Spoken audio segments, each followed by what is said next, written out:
नमस्कार, आप देख रहे हैं दैनिक साथी हरियाणा। साथियों, दक्षिण हरियाणा खासकर अहिरवाल जिस पार्टी के साथ खड़ा हो जाता है, प्रदेश में सरकार भी उसी की बन जाती है। पिछले 3 चुनाव की बात करें तो कुछ इसी तरह के परिणाम देखने को मिले हैं। रेवाड़ी, महेंद्रगढ़, गुरुग्राम की 11 सीट अधिकतर बीजेपी के पास रही। बीजेपी ने तीनों बार प्रदेश में सरकार बनाई। 2009 के विधानसभा चुनाव में महेंद्रगढ़, रेवाड़ी व गुरुग्राम में अधिकतर सीट कांग्रेस के पास थी। हालांकि इस चुनाव में निर्दलीय व इनेलो भी कई सीट पर जीत कर आई थी और कांग्रेस को हरियाणा में 40 सीट मिली और हजका के विधायकों को साथ लेकर कांग्रेस ने सरकार बना दी। उसमें नारनौल से हजका की टिकट पर चुनाव जीत कर आए नवनियुक्त कांग्रेस प्रदेश अध्यक्ष राव नरेंद्र भी शामिल थे। वहीं 2014 के चुनाव में बीजेपी ने अहिरवाल की 11 में से 11 सीट जीतकर क्लीन स्वीप किया और पूर्ण बहुमत की पहली बार हरियाणा में सरकार बनाई। लेकिन 2019 के विधानसभा चुनाव में बीजेपी 11 में से 8 ही सीट जीत पाई और पूर्ण बहुमत के आंकड़े को नहीं छू पाई। इसके बाद जेजेपी के साथ मिलकर सरकार बनाई। वहीं 2024 विधानसभा चुनाव में तो 11 में से नांगल चौधरी को छोड़ दिया जाए तो बीजेपी ने क्लीन स्वीप करते हुए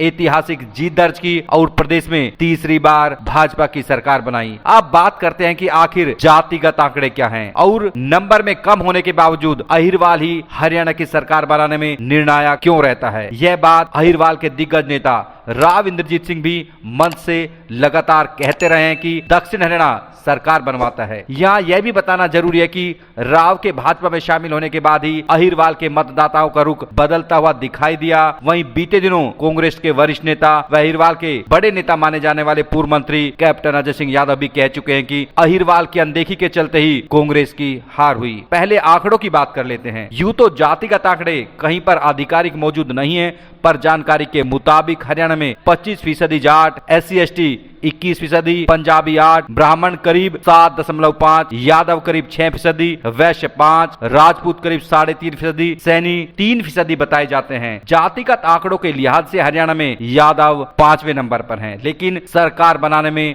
अहिरवाल बेहद निर्णायक। ऐसा क्यों? इसका भी जवाब मिलना बेहद जरूरी है। बताया जाता है कि अहिरवाल में रामपुर हाउस यानी हरियाणा के पूर्व सीएम रहे राव बीरेंद्र सिंह का दबदबा सभी 11 सीट पर रहा है। वहीं भिवानी में, मेवात में भी इनके पास अपने वर्कर हैं। राव बीरेंद्र सिंह के बाद ये तमाम कार्यकर्ता गुरुग्राम सांसद, केंद्रीय मंत्री राव इंद्रजीत सिंह के साथ खड़े नजर आते हैं। राजनीति के जानकार मानते हैं कि राव परिवार की अहिरवाल में पकड़ का ही असर है कि बीजेपी व राव का वोट बैंक मिलकर क्लीन स्वीप तक पहुंच जाते हैं। खुद देश के गृह मंत्री अमित शाह मान चुके हैं कि राव का दबदबा है। इतना ही नहीं, इसका प्रमाण तीनों विधानसभा चुनाव में देखने को मिल चुका है। अब अहिरवाल सहित ओबीसी को साधने के लिए कांग्रेस ने नारनौल से विधायक रहे पूर्व मंत्री राव नरेंद्र सिंह को कांग्रेस का प्रदेश अध्यक्ष बना दिया है। ऐसे में सवाल है कि क्या राव नरेंद्र सिंह केंद्रीय मंत्री राव इंद्रजीत सिंह के सामने ठहर पाएंगे और क्या अहिरवाल में कांग्रेस की खोई जमीन पर वोट की फसल उगा पाएंगे। हालांकि भाजपा तो दूर, कांग्रेस के वरिष्ठ नेता पूर्व मंत्री कैप्टन अजय सिंह यादव ने ही राव नरेंद्र सिंह को प्रदेश अध्यक्ष बनाने पर सवाल खड़े कर दिए हैं। पूर्व मंत्री अपने एक्स पोस्ट पर लिखते हैं, हरियाणा में कांग्रेस पार्टी के लगातार गिरते ग्राफ को देखते हुए आज लिए गए निर्णय पर पार्टी को आत्मनिरीक्षण करने की आवश्यकता है। राहुल गांधी जी की इच्छा थी कि हरियाणा कांग्रेस का अध्यक्ष एक ऐसे व्यक्ति को बनाया जाए जिसकी छवि पूरी तरह से साफ सुथरी, बेदाग और युवा नेतृत्व की पहचान रखने वाली हो। लेकिन आज का निर्णय इसके ठीक उलट दिखाई देता है। इस वजह से पार्टी कार्यकर्ताओं और कैडर का मनोबल बिल्कुल गिर गया है। ऐसे में आप समझ सकते हैं कि कैप्टन अजय सिंह यादव किस तरह से राव नरेंद्र सिंह की जहां छवि पर सवाल खड़े कर रहे हैं, वही उनको दागी भी बताते हुए दिखाई दे रहे हैं। राजनीतिक जानकारों की माने तो कैप्टन यह बातें हवा में यूं ही नहीं कह रहे हैं, उनका दर्द वाजिब है। राजनीतिक पंडित मानते हैं कि राव नरेंद्र सिंह राव इंद्रजीत के सामने कहीं नहीं ठहरते।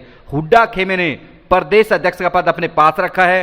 हुड्डा जहां खुद नेता प्रतिपक्ष बन गए और अपने समर्थक राव नरेंद्र सिंह को प्रदेश अध्यक्ष बनवाने में कामयाब रहे। बता दें कि तेजी से नाम पूर्व मंत्री कैप्टन अजय सिंह यादव व चिरंजीव राव का भी प्रदेश अध्यक्ष के लिए चल रहा था, क्योंकि कैप्टन और हुड्डा के बीच समय समय पर तल्खी दिखती रही है। लेकिन 2 दिन पहले ही दोनों ने रेवाड़ी में मनमुटाव नहीं होने की बात कही थी। राजनीतिक पंडितों का तो यहाँ तक कहना है कि एक बार फिर से हरियाणा में हुड्डा ही कांग्रेस वाली कहावत चरितार्थ हुई है। कांग्रेस के वरिष्ठ नेता चौधरी बीरेंद्र सिंह पहले ही हुड्डा को रिटायरमेंट की सलाह दे चुके हैं। वहीं सैलजा व सुरजेवाला भी अपनी अलग राह पर है। ऐसे में नवनियुक्त कांग्रेस प्रदेश अध्यक्ष राव नरेंद्र सिंह के सामने चुनौतियां अनेक हैं, क्योंकि जिस तरह से लगातार कांग्रेस धड़ों में बटी हुई है, बड़ा चैलेंज रहेगा कि किस तरह से इस धड़ेबंदी को खत्म कर कांग्रेस को मजबूत किया जा सके, लेकिन पूरी तौर पर ऐसा होता हुआ दिखाई नहीं दे रहा है।